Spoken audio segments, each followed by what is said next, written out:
Deus é bom. Todo tempo Deus é bom. Vocês querem saber como foi o meu jantar? Foi maravilhoso. Faria tudo de novo. Valeu o cansaço, valeu os tornozelos inchados. Ontem eu voltei, né? Ontem aqui para Campina Grande e meus tornozelos pareciam duas bolinhas assim. Mas valeu, gente. Foi bom demais, maravilhoso, maravilhoso. Sabe, investir no amor da nossa vida, investir no nosso casamento é bom demais. Amém. E eu fiquei muito feliz porque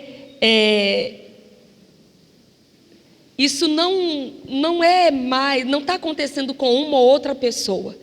Eu dou graças a Deus por alunos que estão nesta sala de aula e que estão respondendo rápido a palavra que estão recebendo, sabe? Hoje pela manhã eu recebia o testemunho de um colega de vocês, não vou dizer o nome dele, mas ele esperou eu terminar a aula para agradecer e dizer: professora, muito obrigada pelos ensinamentos que a senhora tem trazido sobre família, né? Por tudo que a senhora tem falado sobre os homens, sobre ele sendo homem, viu? O papel do marido. E quando a senhora estava falando da gente surpreender a esposa, da gente investir no nosso casamento, ele disse que aquilo ficou no coração dele e ele ficou pensando: não, eu preciso fazer alguma coisa para surpreender a minha mulher, né? O dia dos namorados chegando e ele estava contando com o salário dele saindo, só que o salário não saiu. E ele disse: Senhor, eu queria tanto queria surpreender a minha esposa. E aí ele diz: professora, do jeito que a senhora falou, o Espírito Santo nos inspira. Sabe, quando nós queremos, o Espírito Santo pega junto. E aí ele disse: Senhor, me inspire, eu queria surpreender minha esposa. Eu estou sem dinheiro ainda, não recebi meu salário. E de repente veio a inspiração. E ele disse: eu trouxe a foto para mostrar para a senhora. Gente, eu fiquei emocionada quando eu vi um homem tendo esta atitude. Sabe o que ele fez? Ele disse: professora, eu fiz isso gastando apenas R$40. Ele comprou rosas, espalhou as pétalas sobre a cama deles, pendurou um monte de fitinhas no teto do quarto, e em cada fita daquela tinha um bilhete de amor para ela. Eu disse: e aí? Ele disse: foi maravilhoso. Eu disse: não é fácil ser feliz? Não é simples? Ele disse: é mesmo. E eu disse: você sabe que você pode surpreendê-la outras vezes? Ele disse: eu sei. Eu fiquei emocionada, porque, gente, funciona. Funciona. Casamento não precisa de coisas mirabolantes, não. Tudo começa por uma decisão nossa. Tudo começa por querer. Amém? Querer fazer dar certo. Querer transformar esse relacionamento numa coisa boa, numa coisa gostosa. E funciona. Amém? Ok. Então hoje nós vamos falar para as mulheres. Eu acho que os homens estão ufa. Mas antes de nós irmos para as mulheres, deixa eu fechar o assunto com os homens, certo? Que ainda tem um pedacinho que ficou faltando. Na última aula, nós ficamos trabalhando em cima daquele texto da primeira carta do apóstolo Pedro, capítulo 3, quando Pedro falava para o homem que o homem casado deve viver a vida comum do lar. e deve viver essa vida com discernimento. Ou seja, o homem tem que ser sensível, perceber as necessidades da sua mulher, da sua esposa. E eu acho interessante que Pedro não falou para a esposa ser sensível, mas falou para o marido ser sensível. E por que ele não se referiu à mulher? Porque por natureza a mulher já é dotada de sensibilidade, não é verdade? E às vezes a mulher, ela precisa até segurar a onda, para ela não ir para o extremo da sensibilidade, né? Porque tem mulher que é sensível demais. Ela é tão sensível que ela tem a habilidade de fazer uma tempestade num copo de água. Ela é tão sensível que as coisas pequenas, para ela, viram um monstro. Para ela ficar grande. Tudo é motivo para brigar, tudo é motivo para discutir, por tudo ela está magoada, por tudo ela foi ferida. Então existem mulheres que precisam dosar essa sensibilidade que tem. Mas de uma maneira geral, a mulher, por natureza, ela é sensível, ela percebe as coisas à sua volta. Aliás, mulher percebe coisas que muitas vezes o marido não percebe. E é por isso que o homem precisa dela, junto dele. Ok? Então Pedro fala para os homens serem sensíveis, perceber as necessidades da esposa. E aí, queridos, eu queria fechar esta parte de vocês falando que os homens devem tomar cuidado também com as brincadeiras, com as coisas que falam para a mulher ou a respeito dela em tom de brincadeira. Porque tem homens que machucam a sua esposa e nem se dão conta que estão fazendo isso. Acham que estão simplesmente brincando. E não está ali, alfinetando. Existem homens que eles têm uma habilidade nociva de massacrar a esposa. Tem mulheres que têm hoje uma autoestima lá embaixo. Porque o marido, aquele que é o cabeça dela, aquele que tem o governo da casa, da família, aquele que devia ser o companheiro, aquele que devia ser o parceiro, aquele que deveria ser o primeiro a levantar aquela mulher, ele não faz isso. Aliás, eu acho que existem homens que têm medo de ver a mulher crescer. Tem homens que se sentem intimidados se observarem que a mulher está crescendo. Tem maridos que têm ciúmes do crescimento da esposa. Então, o que eles puderem fazer para deixá-la lá embaixo, para convencê-la que ela não pode isso, que ela não dá para aquilo, que ela não tem capacidade para fazer isso ou aquilo, ele vai fazer. E eles gastam às vezes tantos anos dizendo: você não dá para isso, você nunca faz isso, você sempre é assim, que ela acaba se convencendo disso. E a mulher acaba fazendo uma autoimagem errada. E sabe, queridos, a Bíblia diz que assim como a gente pensa, a gente é. E muitos homens acabam formando dentro da esposa uma imagem errada de quem ela é. Porque ele nunca tem uma palavra de incentivo. Porque ele se refere a ela sempre para colocá-la para baixo. Sempre para ressaltar os defeitos.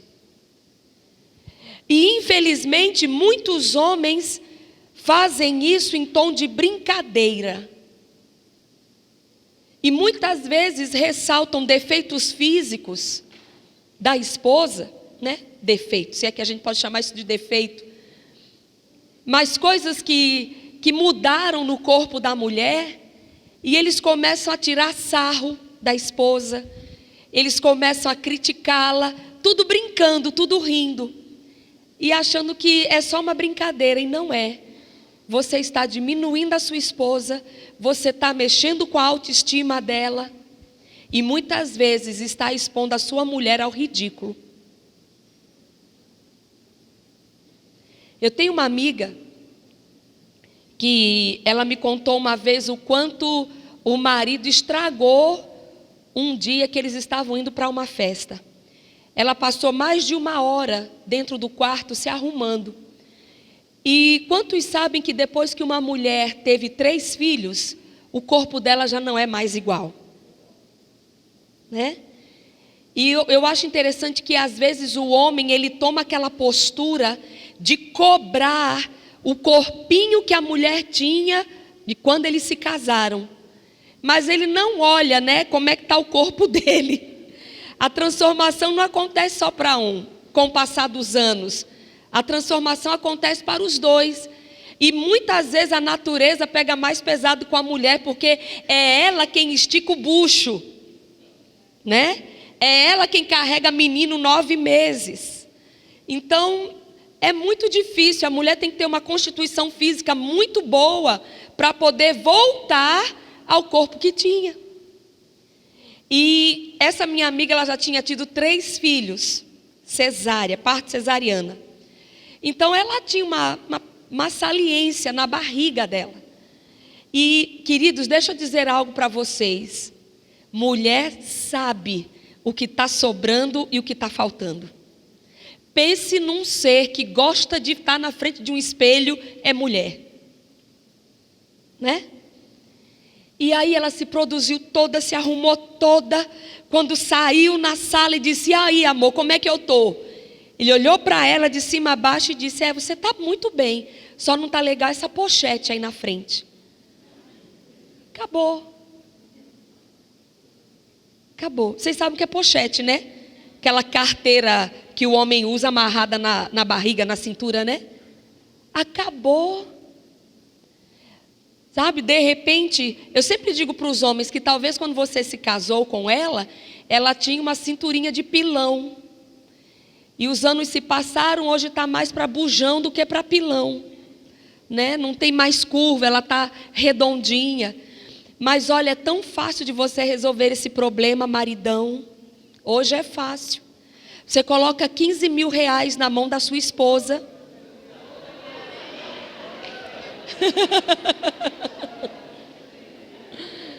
Rapidinho você volta a ter as curvas. Rapidinho você volta a ter a barriga tanquinho. Ó, 1 mês, tá tudo no lugar.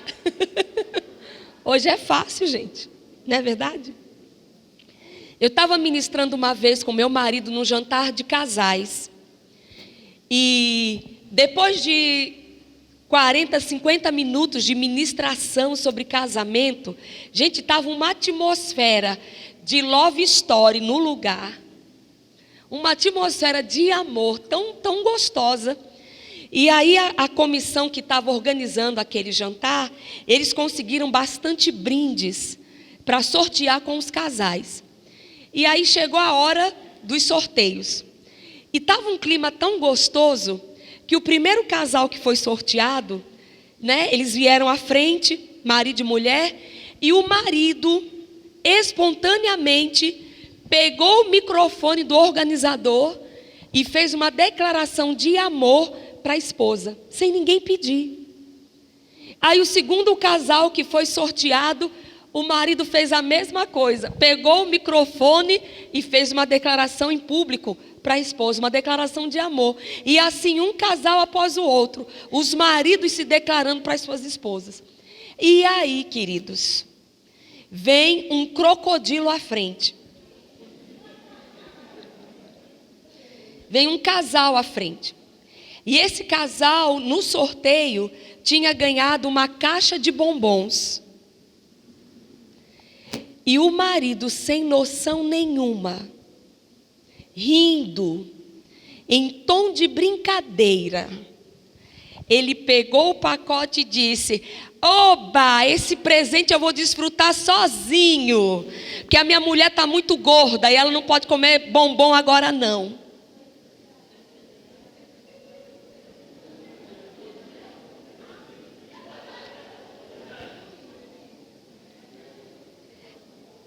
gente parou e ficou assim, eu não acredito. Eu não vou esquecer nunca a expressão no rosto daquela mulher. A vergonha dela, o sorriso amarelo dela, o constrangimento dela. E ele rindo, um idiota, me desculpe a expressão, achando que estava brincando, expondo a mulher ao ridículo. Sabe o que é isso, queridos? Marido topeira, falta de sensibilidade. Está dando para entender? Então, maridos, tenham os olhos bem abertos, sejam sensíveis às necessidades da sua esposa. Amém? A gente vai falar sobre, mais na frente nós vamos falar sobre os inimigos do casamento, e a gente vai falar sobre a falta de comunicação. E existe duas palavras que nunca podem existir do marido para a esposa e da esposa para o marido. São a palavra sempre e a palavra nunca. Porque quando você está cobrando alguma coisa do outro e você diz, você nunca faz isso, você nunca acerta, ou então você sempre faz isso, você sempre faz desse jeito. Sabe que você é injusto? Você está dizendo que a sua esposa é 100% erro. Você está dizendo que o seu marido é 100% erro. Que tudo que ele faz está errado, que tudo que ela faz está errado.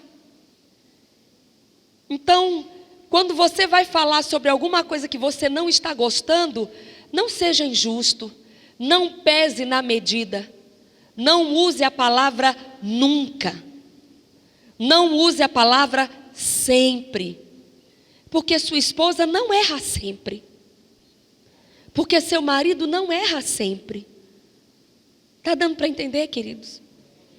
Então eu queria que os homens dissessem assim comigo, eu sou um homem de Deus, um homem que vive princípios da palavra de Deus. E eu sou um homem sensível às necessidades da minha mulher e dos meus filhos. Amém? Ok. Então agora vamos falar com as mulheres. Certo? Vamos lá para Efésios, capítulo 5.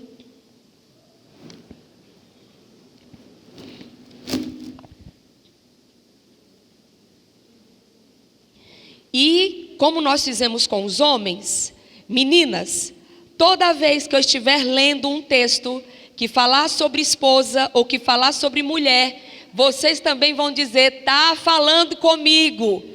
Tá certo? Ok. Efésios capítulo 5, versículos 22 e 23. As mulheres sejam submissas ao seu próprio marido como ao Senhor. Porque o marido é o cabeça da mulher, como também Cristo é o cabeça da igreja, sendo este mesmo o Salvador do corpo. Muito bem. Agora vamos lá para Colossenses, capítulo 3, versículos 18 e 19.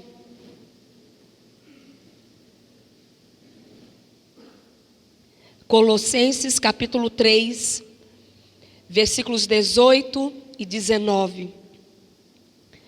Esposas,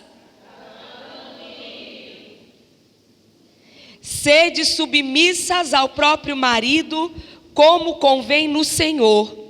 Maridos, amai vossa esposa e não a trateis com amargura. Na minha Bíblia, estes versículos têm um cabeçalho que diz assim: os deveres da família. Quem tem uma Bíblia assim? Ok, os deveres da família. Agora vamos lá para a primeira carta do apóstolo Pedro. Capítulo 3. A partir do versículo 1. Primeira carta do apóstolo Pedro, capítulo 3, a partir do versículo 1.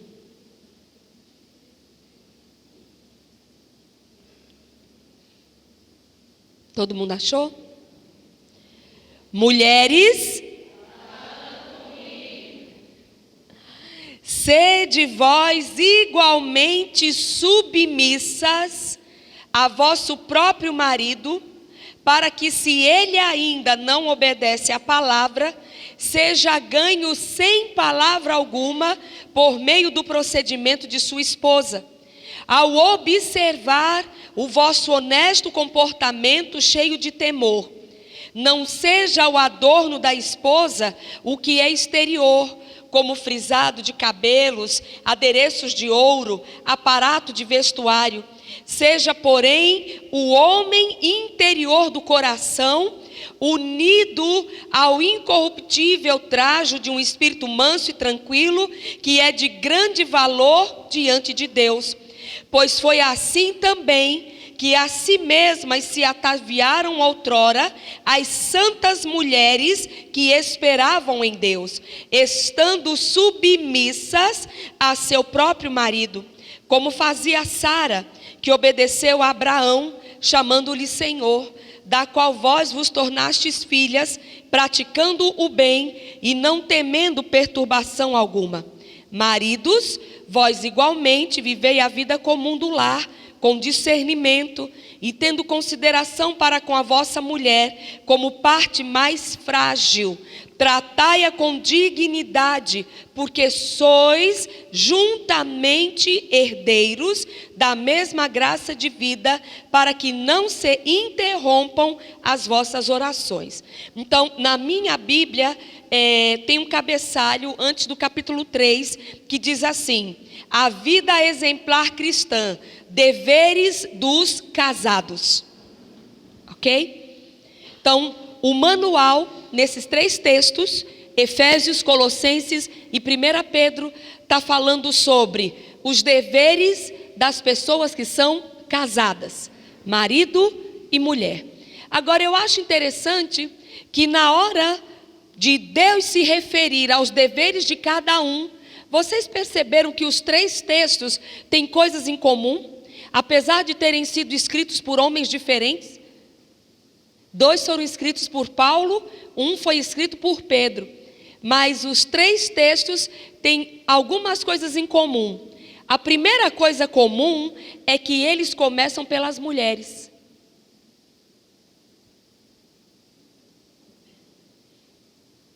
Não é interessante isso? Eles não começaram falando com os homens. Eles começaram falando com as mulheres. E por que será? Sabe, queridos, eu entendo que Deus dotou a mulher de habilidades tão importantes que ela precisa canalizar muito bem essas habilidades. Porque o homem, apesar dele ser o cabeça, apesar dele ter o governo da família, mas a mulher, ela tem um poder de influência tão grande, que a Bíblia diz que se ela não for sábia, ela detona a família dela. Tem muitas casas totalmente desestruturadas por causa da mulher que está lá dentro. Mulher tem um poder de influência muito grande. Vocês já observaram que os homens mais bambambam da história da Bíblia caíram debaixo da influência de mulheres? Como assim? Adão, o homem mais inocente, caiu debaixo da influência de Eva. Sansão, o homem mais forte, se desgraçou todo debaixo da influência de uma mulher, Dalila. Salomão, o homem mais sábio, esse coitado se perdeu. Porque se uma mulher, às vezes já é difícil, imagina 1000. A Bíblia diz que Salomão tinha 1000 mulheres, 300 esposas e 700 concubinas. E sabe o que isso custou para ele? No final da vida dele, você vê Salomão se desviando da fé. Um crente virando idólatra, servindo aos deuses das mulheres dele. Eu quero que você abra a sua Bíblia em Provérbios capítulo 14. Tem uma coisa muito séria aí.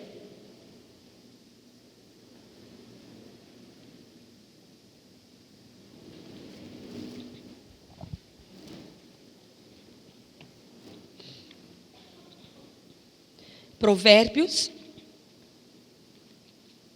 14, versículo 1.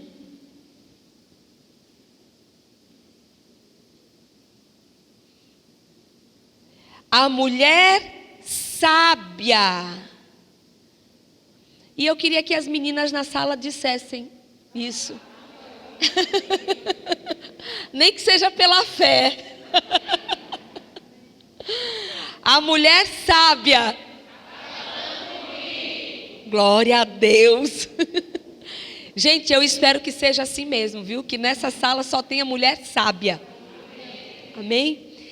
A mulher sábia edifica a sua casa, mas a insensata com as próprias mãos a derruba. E a versão da Bíblia Viva para esse versículo diz assim: a mulher sábia faz do seu lar um paraíso, mas a mulher tola, sozinha, estraga a vida da sua família. Gente, mulher tola, mulher insensata, mulher encrenqueira, mulher miudinha, mulher chata, não precisa nem da ajuda do diabo. Ela sozinha estraga a casa dela, estraga a vida dela, do marido, dos filhos. A mulher, agora não é interessante? O governo é do homem, mas quem edifica? A mulher. E nós estamos dotadas de uma habilidade tão grande. Deus nos deu um poder de influência tão grande, que a própria palavra de Deus diz que se nós mulheres não formos sábias, a gente tem a capacidade de estragar tudo. Mesmo o homem sendo cabeça, que tal? Sabe por quê, queridas? A mulher, ela tem uma dualidade nela. Deus nos fez assim. Nós somos um ser sensível, nós somos mais frágeis, fisicamente falando, mas mulher tem um negócio muito forte dentro dela. Mulher tem uma natureza muito forte dentro dela. Apesar de toda a sensibilidade, apesar da pouca força física, mas Deus nos dotou de uma força que o homem não tem. De muitas vezes uma força emocional que muitas vezes o homem não tem.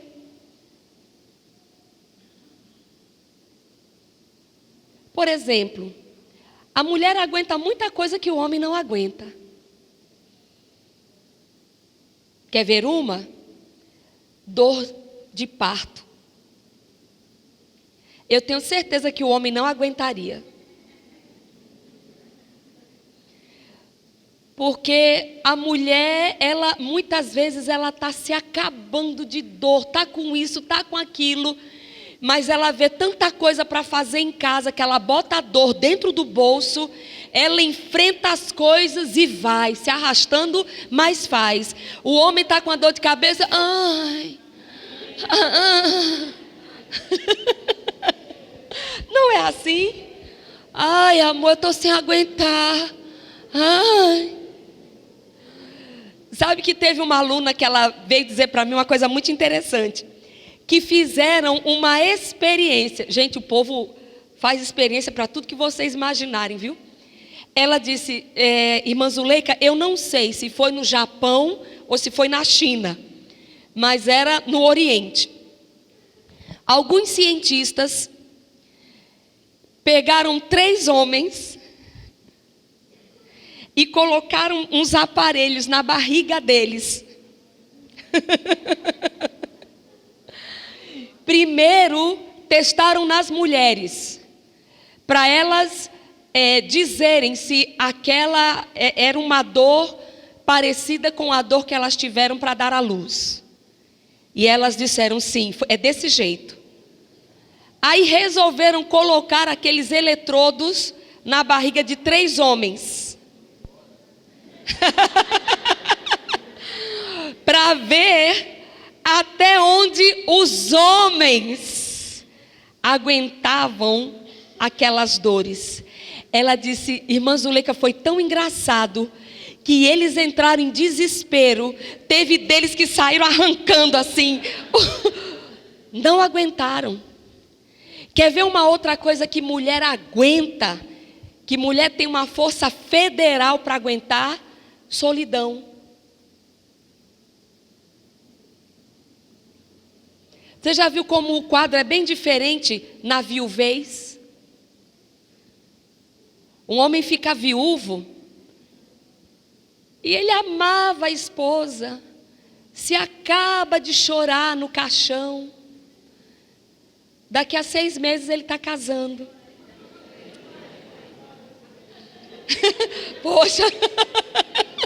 Poxa, gente, eu ainda dei um prazozinho, né? Se for menos do que isso, já dá para a gente ficar de pé atrás, né? Caramba! Agora, você já viu que com a mulher, como o negócio funciona diferente? Ela fica sozinha muitas vezes durante anos. Vai criar os filhos. Sabe? Tem uma garra, tem uma força para enfrentar a vida, para cuidar dos filhos. Então Deus fez a mulher um ser forte também. E por isso que a palavra de Deus diz que apesar do homem ser o cabeça, apesar do homem ter o governo da casa, nós mulheres não somos qualquer coisa não. Nós fomos feitas de uma forma tão maravilhosa e Deus nos colocou para estar ao lado do nosso marido, para ajudá-lo nessa missão do governo da nossa família. O marido tem habilidades que a mulher não tem. E a mulher tem habilidades que o homem não tem. E ele precisa da nossa ajuda. E é por isso que a mulher tem que ser muito centrada. É por isso que a mulher ela tem que ser muito equilibrada.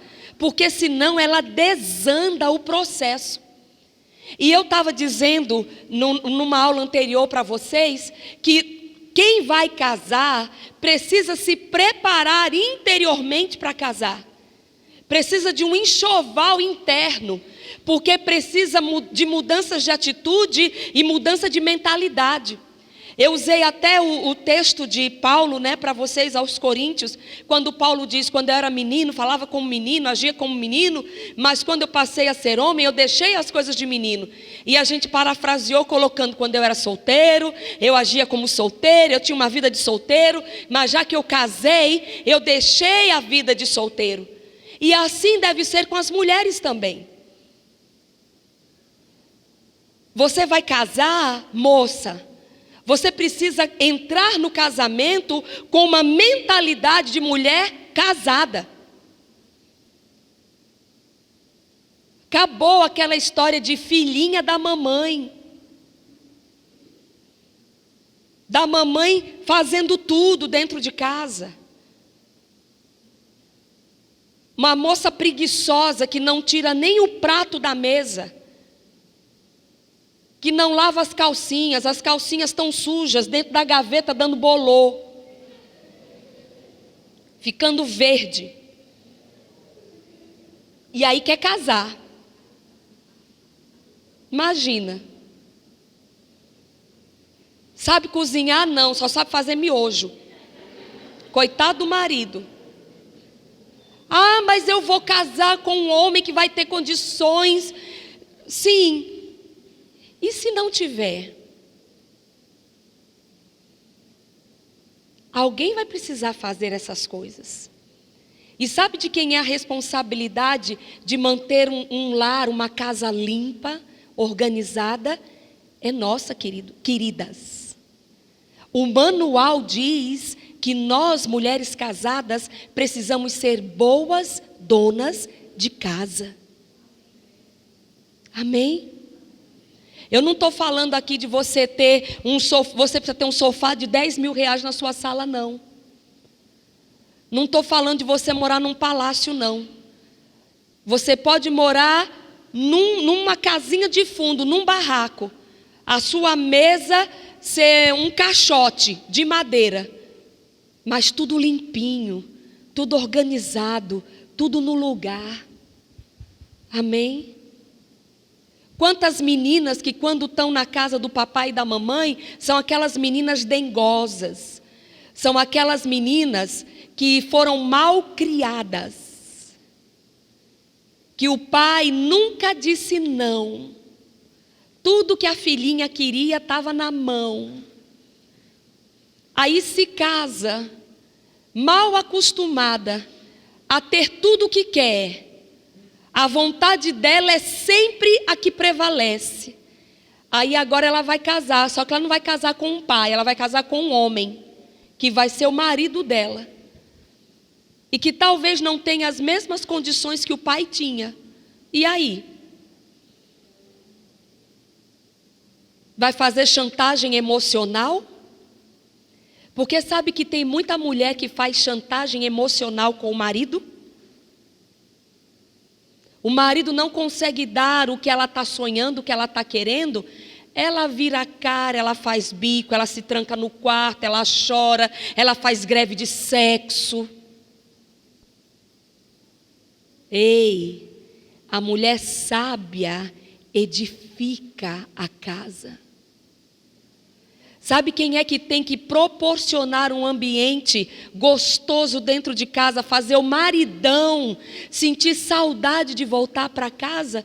Somos nós, queridas. Somos nós. Tem muito marido que sai do trabalho 5 horas da tarde e fica inventando moda na rua. E não é porque ele tem outra mulher, não. É porque quando ele pensa em voltar para casa, ele diz, ai meu Deus, lá vou eu. Porque a casa dele é tudo, menos um ambiente de paz. Por isso é que a palavra de Deus diz que o homem governa, mas a mulher edifica. É responsabilidade da esposa edificar o lar.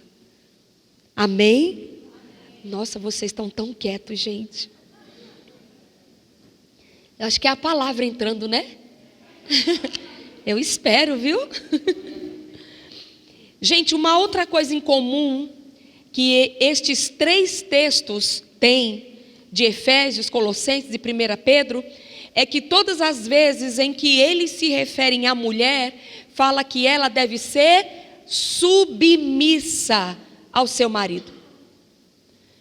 E muita mulher se treme toda por dentro, ai meu Deus, esse negócio de ser submissa, sabe? Mas se você entender na ótica de Deus o que ele queria falar sobre submissão, submissão não é subserviência, submissão não é escravidão, Submissão não é conivência com coisas erradas. Amém? Submissão não significa que você é um ser inferior. No módulo de vocês, quem tem o módulo tradicional, está na página 299. Eu não sei no Rema Modular qual é a página, mas quem tem o módulo tradicional está na página 299. E diz algumas coisas bem legais sobre submissão. Diz assim: a submissão é o ato de submeter-se a alguém que está na posição de autoridade. É muito mais que uma atitude, que uma ação. É a disposição, no coração, é a disposição para aceitar um estado de dependência, obediência e sujeição a uma autoridade ou uma força. Submissão não é uma posição de inferioridade. E vocês vão ver, queridas, que Deus deixou a parte mais confortável para nós mulheres. A nossa posição é muito mais confortável do que a do homem. O homem tem muito mais responsabilidade diante de Deus. O homem será muito mais cobrado do que a mulher, porque o homem foi feito cabeça. O homem tem a responsabilidade do governo da sua casa. As decisões estão sobre os ombros dele. E nós, queridas, nós temos a missão de auxiliar o nosso marido, de estar ali junto, de pegar junto, de segurar os braços dele, de ajudá-lo a exercer esse governo. Mas nós não temos esse peso sobre os nossos ombros. Se de repente aqui na sala nós temos algum aluno ou alguma aluna que exerce um cargo de chefia na sua empresa, sabe do que eu estou falando? Você tem um setor de trabalho, e como eu disse para vocês, não é que um é melhor do que o outro, mas a partir de 2 já é um grupo. E alguém precisa dar um norte, alguém precisa ter uma voz e dar uma direção, porque senão vira bagunça. Cada um querendo ir para um canto e ninguém chega a lugar nenhum. Então, de repente, uma empresa tem um setor trabalhando, vários colegas trabalhando. E um ali é o chefe. Um ali responde pelo setor. Todos têm a mesma habilidade. Todos têm as mesmas qualificações, mas um tem uma coisa a mais: responsabilidade. Porque se o grupo trabalha bem, a diretoria daquela empresa está feliz, maravilhosa, olha, o setor tal está dando um show. Mas quando aquele setor fracassa, sabe quem é que é chamado lá na sala fria? O gerente não vai chamar o setor inteiro não, gente. Sabe quem é que ele vai chamar? Vem cá, quem é? O chefe. Por quê? Porque ele tem a liderança, porque ele tem a responsabilidade sobre aquela área. Estão entendendo? Então, meninas, Deus deu a nós uma posição muito mais confortável do que ao homem. Amém? Aí, no livro de vocês diz assim: submissão não é uma posição de inferioridade. A submissão é um lugar de conforto e segurança, não de inferioridade. Ser submisso é estar sob o governo, ou seja, debaixo do governo de uma autoridade e, portanto, desobrigado de tomar decisões de grande responsabilidade.